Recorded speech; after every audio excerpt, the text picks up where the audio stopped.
spokesperson from your group to be your advocate. Not a lot of people come for. We are very happy that the Mongolian Red Cross is hosting in Mongolia the first East Asian regional seminar on international humanitarian law. Especially the participants are from the East Asian countries. They are from their national Red Cross societies.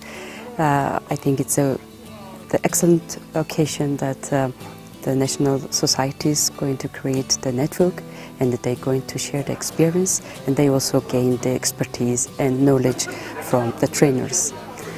Mongolian Red Cross Society is national sole humanitarian organization in Mongolia. To establish Youth Red Cross camp, it was our dream. Now for last 2 years, we started construction of Youth Red Cross camp.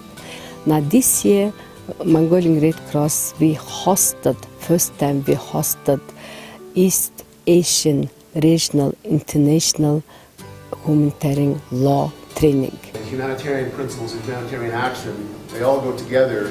The ICRC regional delegation for East Asia has been conducting, in partnership with the Mongolian Red Cross Society, a 3-day training session on international humanitarian law and the Red Cross, Red Crescent movement. We've gathered together more than 20 participants from the national Red Cross societies from several countries in the wider region, including, of course, Mongolia, but also China, DPRK, South Korea, and Russia. On specific cases, but it's putting, so if you have any questions at any time. The training that we had here with the Mongolian Red Cross and other national societies and the support of the Mongolian Armed Forces was very good from many points of view. I think first and foremost because it shows that the movement is one big family where we each have our role to play, and the more united we are, the stronger we are to be able to answer to the needs of the beneficiaries of the victims. Given the situations in which we work, as ICRC, as the National Society, we very often come across the militaries. Part of our job is to clarify, explain, disseminate international humanitarian law, the law of armed conflict.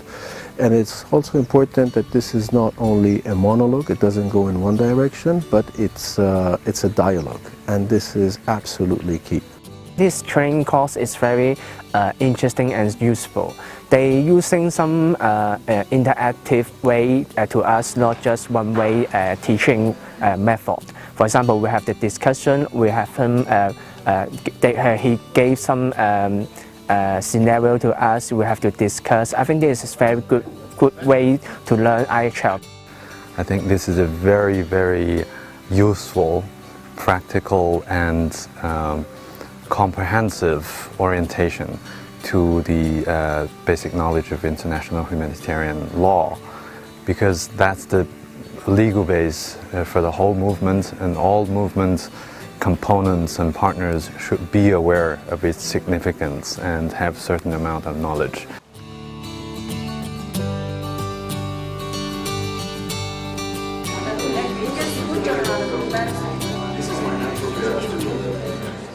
It's very interesting to see here how our relationship with the national societies has grown over the years, because they're all here and they all take an interest in IHL. They've all sent some of their best to participate in this. The content and approach of the training on the topic of international humanitarian law was very fruitful, productive, and at the same time very impressive. It is indeed very inspiring to meet all those people who live and work for the best of humanity.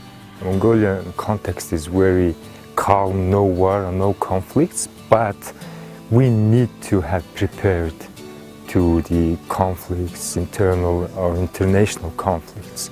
And we need to know about the IHL, because IHL is always where we need to conduct humanitarian activity.